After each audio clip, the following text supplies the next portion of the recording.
Bien, alors, ce que je voulais vous dire, c'est que les moteurs pas à pas donc ont une particularité.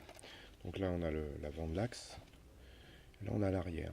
Il se trouve qu'à l'arrière, le roulement est maintenu en position avec une rondelle élastique qui se trouve entre le cul du châssis et le roulement, de manière à pousser l'axe tout le temps vers l'avant.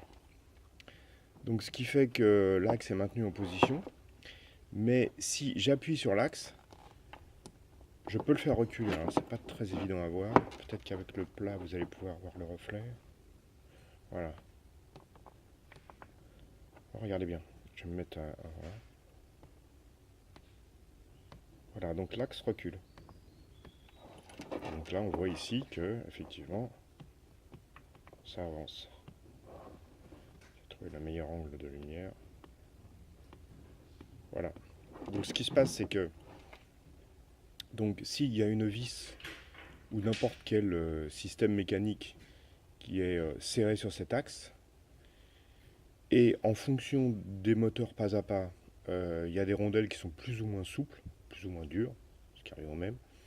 Et bien, quand on met une charge sur l'axe, eh bien, il peut très bien reculer. Et ça peut créer une erreur.